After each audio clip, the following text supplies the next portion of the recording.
I'm Gary Stearman. Welcome to another edition of Prophecy in the News, and we're going to continue a discussion that we had with two great guys, Tom Horn, L.A. Marzulli, both of them authors. You're going to enjoy this.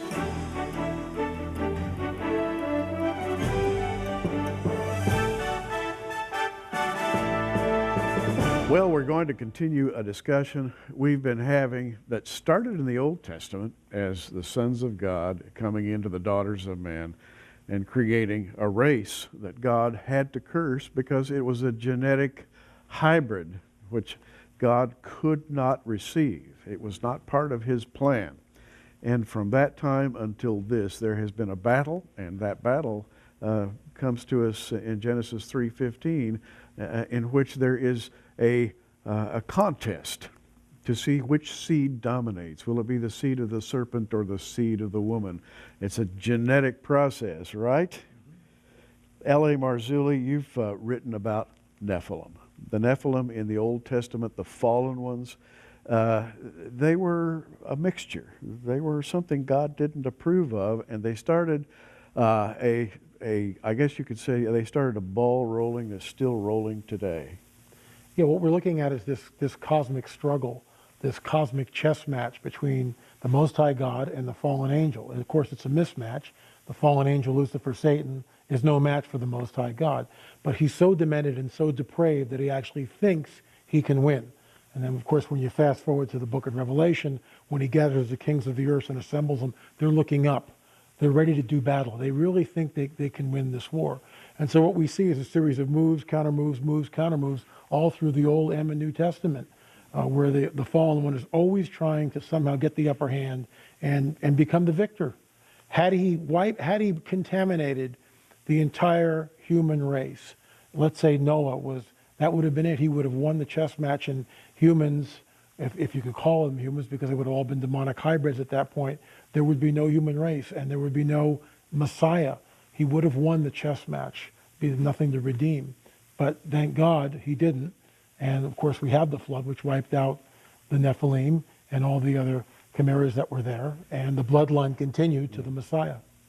Last time in our discussion, we had reached the point that we were talking seriously about genetic hybrids in the period of Abraham, Isaac, and Jacob. We talked about the giants. We also began to speak of the latter-day phenomenon, Tom, in which this whole business of genetic manipulation would begin again in earnest, and our Lord prophesied that this would happen. He said it was just going to be like it was in the days of Noah. Mm-hmm.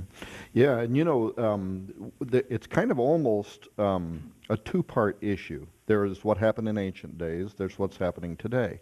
In a very general sense, you had a power that came down to the earth, and it seemed to immediately set about trying to build an empire. It had a plan, it had a system, mm-hmm. and the goal of this empire was to subjugate all other living species upon the earth.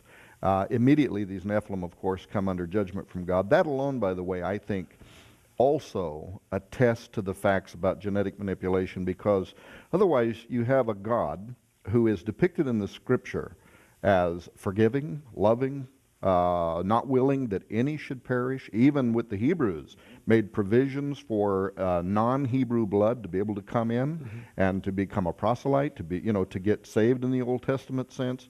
Always made provision, but when it came to the Nephilim, no grace whatsoever. If they were found, they were to be destroyed. They were to be wiped out. They were an aberration upon the earth. And so to me, even that fact says something about this unusual form of life. Now, will the same thing return? In that last show, we were talking about alien abduction. There seems to continue to be some very mysterious process that is at work, and it is harvesting DNA for some purpose. Well, and the interesting thing today is that the same group of offenders from on high, if you will, they're back, but this time they're wearing a new disguise. They are disguised as sci-fi types. We come here to serve you. We come from another galaxy. We are superior to you. We've had longer to evolve than you have. We can bring you great technology. We can bring you all kinds of peace where you now have just internal conflict. We can bring peace to you. We can do all kinds of things. We can help you keep your planet green.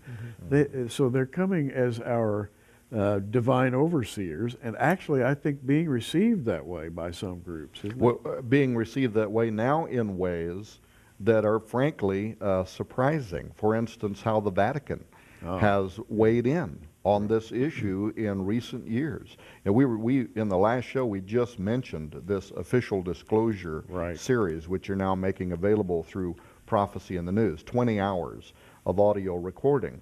That grew out of this last January when the Royal Academy of Sciences, the oldest scientific body on earth out of the UK, invited members of NASA, the United Nations, the European Space Agency, people who are brilliant thinkers. They call them a dizzying array of intellects, is how the press referred to it, to come and to discuss one subject.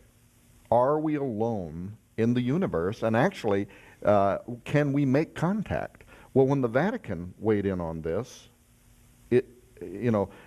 my mind goes back to Galileo and people who were persecuted for scientific inquiry. Yes. And now all of a sudden we're warming up to this idea that these beings may not only exist, but, Lynn, they might even be morally superior to us.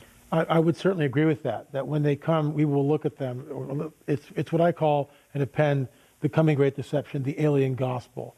And this alien gospel is that we were your progenitors. We manipulated and created all life genetically on planet Earth. We were responsible for the Earth's earliest civilizations. We genetically manipulated humans. We are the missing link in evolution, as it were. We set up the different religions throughout the globe, and your ancestors worshipped us as gods, and rightfully so. Now, at this critical juncture in human history, we are back to usher in this new age, this age of peace and love and brotherhood. One planet, one people, please. So, are they coming from outer space? Well, personally, I don't think they're coming from outer space. They may be coming from a parallel dimension. We live in, 4 dimensions. We used to say 3 dimensions. I almost repeated that from my grade school days. And now we know, of course, thanks to Einstein, that time is the 4th dimension and is, of course, both manipulative, able to be manipulated and measured and changed based on our relationship to time. But in any case, scientists now, you've got all these people talking about quantum physics and what they call planes and parallel dimensions and string theory. And some of these are actually measurable, meaning that we're only doing it in terms of theory, but we're actually able to detect that there are dimensions that are around us that we simply can't see right now with our eyes. If we get to this, there is also another part of this. In what we're doing in biotechnology today, part of the transhumanist movement aspires to alter what we are by blending us with animals, which is what the Watchers did. But they also view that as possibly opening new modes of perception. Maybe then we'll be able to see in to these other realms. Like we know even from the Bible, the story of Balaam's donkey. The donkey can see this angel standing in the middle of the road. Balaam can't see this donkey. Nick Bostrom, who is one of the world's leading transhumanists, he's a professor, a bioethicist at Oxford University, has written extensively on this in his Transhumanist Values thesis, which he earned his PhD on. How that by blending ourselves with animals, we're going to open new modes of perception because they can see into areas of the light spectrum that are closed to us. Research has begun in this area. University of Utah is doing the farming of sheep in particular that have been altered slightly to produce human organs, say a human liver, a human heart, for transplantation. All sounds very good until you look at the implications of it. Now, back to the Vatican for a moment. They have their own astronomer. They have their own observatory. And they've been peering into the heavens. They've been listening to all the reports about UFOs, and they have concluded, their astronomer, Gabriel Funes, has said, we believe that at a certain point in the near future, these alien entities are going to reveal themselves to mankind. We should prepare ourselves for this. because they will come as saviors, if you will, and he specifically said they may be vastly superior to us even morally, because they may not have ever experienced original sin such as we did. Therefore, we should look to them as much above human potential. Other priests among the Vatican, Corrado Balducci, some years ago, remember, Lynn, how much he was in the news because he said, and he was not repudiated by the Vatican when he said that aliens are already in contact with the earth, they're already communicating with us, and the Vatican, the highest levels of the Vatican are aware of it. When Father Malachi Martin, remember, was asked by Art Bell, why, Gary, is the Vatican so heavily invested in the study of deep space, talking about that VAT observatory? Yes. And he answered, because they know what is approaching us and that it could be of the utmost importance within the next 10 years. Well, that 10-year time frame elapsed about 24 months ago, and ironically, not just Corrado Balducci, but Guy Cosmonalgo comes out with his Intelligent Life in the Universe, published by a Vatican publishing house, talking about that very soon we may be in contact with our space brothers. They may be outside the sin question, and therefore... And what's interesting is last week it was several UFOs over the Vatican that were filmed and recorded and posted. Is that just coincidence?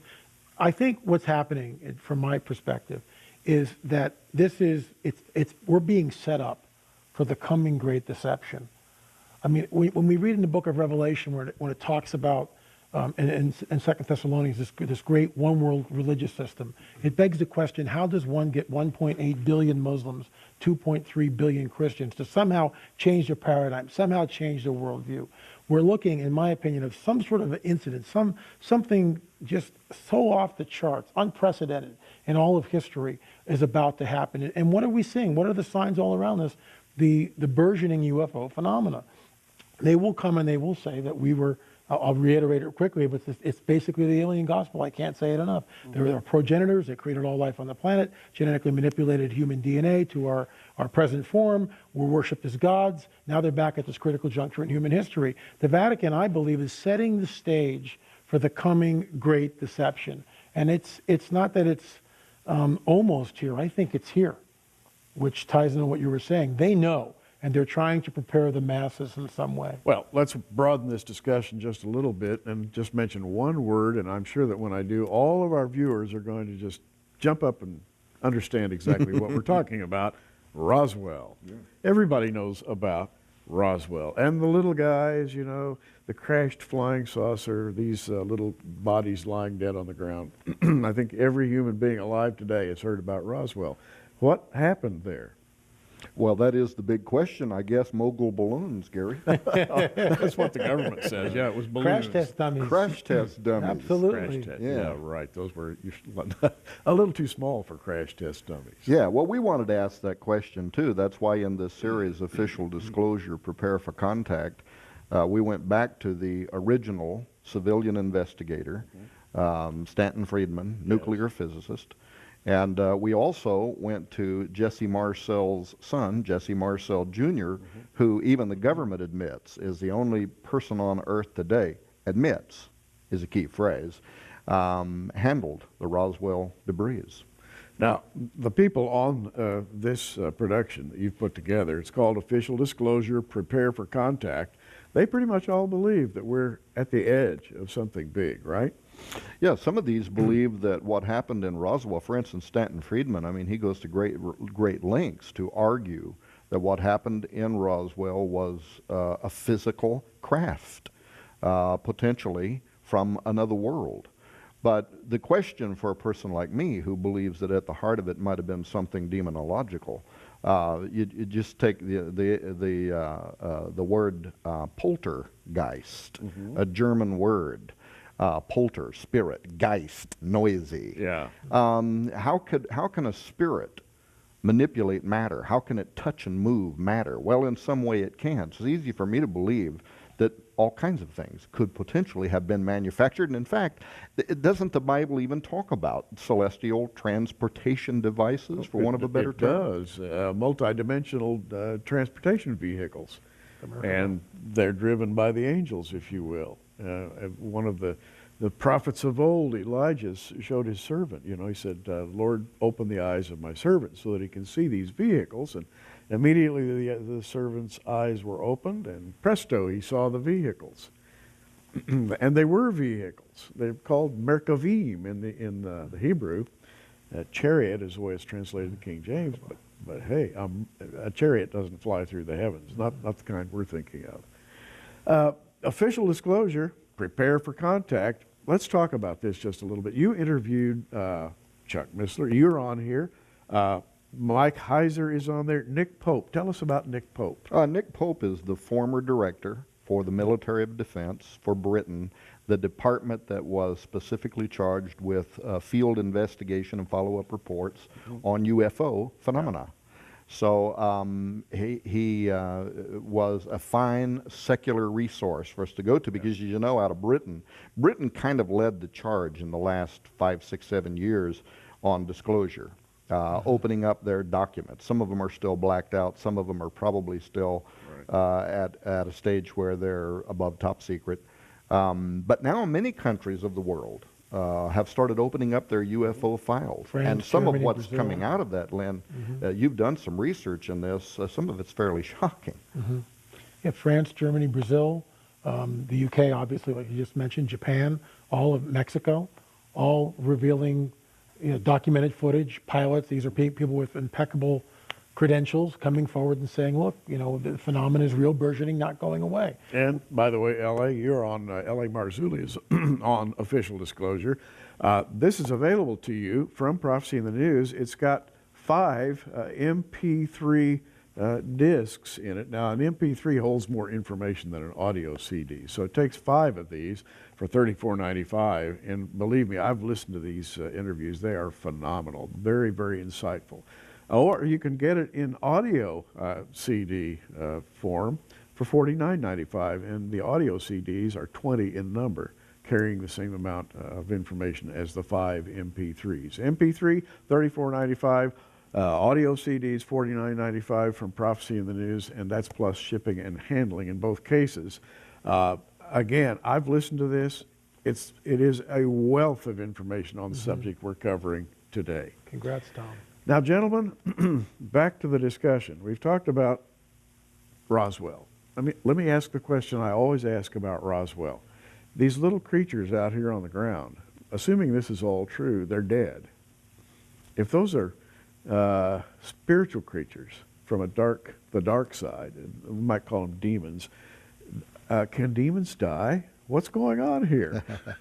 Well, this is the second part of that question that we talked a little bit about in the first show and that I mentioned a moment ago.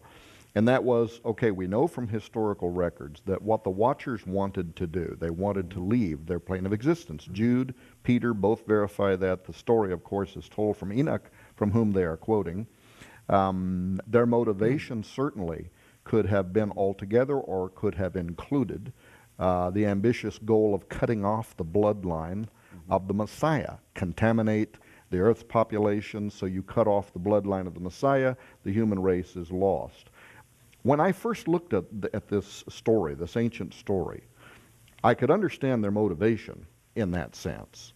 But what I couldn't at first understand is why did they need to blend animals with humans? How would blending the DNA of various creatures facilitate their goal of wanting to leave their plane of existence and enter into this reality? And one of the ancient texts, it's not a biblical, it's not in the Bible, it's not part of the canon, but it is quoted in 2 different places of the Old Testament, referred to, is an ancient text called the Book of Jasher. And Jasher tells the same story that Enoch does about the fall of the angels. And by the way, for the listening audience, many, many ancient records tell this story. But Jasher 4:18 says something unique in that it says that after the angels had revealed the secrets of heaven to mankind, that then, this is Jasher 4:18, then men began to teach the blending of animals of one species with another therewith to provoke the Lord. One species with another. Well, this is literally an ancient record of advanced biotechnology, the crossing over of species barriers. In all the cultures of the old world, you know, whether it's Etruscan or Greek or Roman or Egyptian, Babylonian, you find what are called chimeras, human-animal combinations like satyrs, you know, the goat's hindquarters and a human being, a centaur, half horse, half man. And virtually all the gods of the Egyptians are human bodies with the heads of animals, like Thoth, the god of intelligence and writing, for example, has a man's body and the head of an ibis. So the artist was trying to express there some idea about what they considered to be gods. We would call these gods what the Old Testament refers to as Nephilim, giants. There were giants in the earth in those days. I think that's what we would call these creatures that the Egyptians were trying to portray, right? And also afterwards. And also afterwards. Yeah. So this idea of mingling the species, which of course is forbidden, and we know that there's that the dividing line between the species. Each two is, the Bible tells us, each in order of its own kind, reproducing. But what we see is the enemy, the fallen one, continues to try to advance this all through history. And now it really makes me wonder. I interviewed for the first book of Nephilim. This goes back 15 years ago, basically. I interviewed a guy at Amgen, American Genetics, and I asked him specifically, what kind of stuff are you doing? Now, this is a tech who doesn't have any security clearance. He can tell me what he's doing. He was taking the DNA of a firefly and putting the DNA of a firefly into a frog. Now, this is, again, 12, 15 years ago. And what would happen is the frog would eventually be born, and the frog would glow, light up like a firefly. That is off the charts. Now, that's back then with not an underground lab. Who knows what they're doing? And occasionally we get reports from underground bases, and these are colorful reports, apocryphal certainly. There's no way to vet them, but we get these stories of superhumans or bizarre-looking creatures. I mean, who knows what they're doing? Well, in the old days, the fallen angels helped man, gave him little clues as to how to do this. Are they still giving man clues? I see, and I think that's what we're seeing paralleled in certain parts of biotechnology today as a repeat of an ancient forbidden science, crossing over species barriers. Even if you did not believe that the creation of human-animal chimeras, which we're doing in thousands of laboratories and we're funding by every major government in the world right now that's advanced enough to do it, even if you did not believe that that was a repeat of what the Watchers did, you would have to see it as an assault on God's creative genius. Absolutely. Why did God put boundaries around the species in order that each one can only reproduce after us? What does he know that we don't know? He could be protecting us from literally a biological nightmare, a Pandora's box, a black death. You said a minute ago the Levitical laws are replete with commands by God not to create species, or species other than those he created. Even to simulate it. If a man shall lie down with the beast, he shall be put to death. Right. They couldn't, in that sense, just have sex and give offspring, but it was even simulating. Even the idea was such a spirit of Antichrist, such a Luciferian concept, that it was forbidden in the law. It couldn't even be simulated. Now, I asked the question a moment ago, though, how would that facilitate?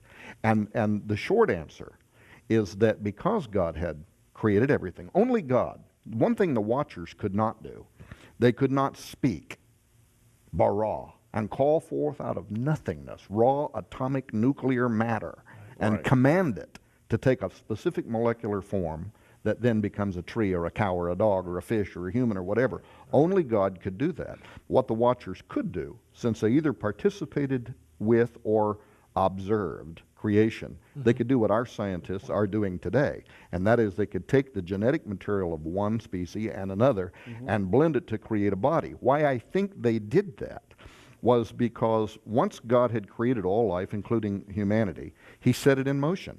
And he ordered each kind to reproduce after its own kind, meaning that when the sperm of a human meets the ovum of a human, at the first spark of life, the spirit of a human enters into this zygote. It's blocked. It's in order. In other words, it's not just a vacant, empty biological entity into which a spirit can take up residence. He set it in motion. They had to corrupt that. By blending animals with humans, they created a living biological entity that the spirit of a particular animal, or using the term spirit with animals is kind of problematic, but the nature is what I'm talking about. Of a dog wouldn't enter it because it wasn't a dog. Right. The spirit of a human wouldn't enter it for it wasn't a human. Now all of a sudden we have a living biological product into which these things could download themselves. And in a very brief explanation, essentially I came to believe that that's why they did what they did and how it facilitated their ability to leave their plane of existence. What's spooky about that, Len, is then when you open your books and start reading them, and you see how DNA, cattle mutilations, human mutilations, it's not only happening, it has exploded in recent years. Yeah, it's just like Genesis 3:15 said, the battle is between the seed of the serpent and the seed of the woman, which is a genetic contest, really, for genetic purity, I guess you could say. And rather than being aliens from outer space, as hoped for by the Vatican, we've got aliens from inner space with that specific goal to do anything they can to corrupt the human genome, right? The first heaven is earth. The second heaven, which I believe is this other dimension, is where the fallen one resides. And he's able, right now anyway, to access our dimension through portals, which Tom obviously writes about. And at some point we know, again from Scripture, that the fallen will be cast out of the second heaven, and he comes to earth. And woe to the inhabitants of earth because the time is short. I think we're ramping up into those days. In my opinion, all the signs are here and manifesting. I want to remind you again that we have a wonderful book. We've offered this before, but many of you may not have seen it. And this is by Stephen Quayle, a brilliant man. He's cataloged everything that you ever wanted to know about giants in the old world, and there's a lot to know. $34.95 plus shipping and handling. And it talks about the creatures that we've been talking about, creatures who were basically cursed from their very spawning. The giants of old who were enemies of mankind. And when Moses came into the land, they had to be done away. That is, when Joshua came into the land after Moses, they had to be done away with. Well, you can read about giants. Stephen Quayle is $34.95 plus shipping and handling. And once again, we have just a few seconds left, but this is worth your while. Official disclosure has been put together by Tom Horn. It has literally, how many hours are on this thing? It has hours. It's approximately 20 hours. Of discussions like we're having, except summoning up the expertise of many witnesses and in great, great detail. You can get it either on MP3, 5 discs, $34.95 plus shipping and handling, or it comes in a 20-disc version of the old-fashioned audio CDs, and that is $49.95 plus shipping and handling. Just call us, write us here at Prophecy in the News, and we'll be glad to get it your way. Gary Stearman, wishing you a great day.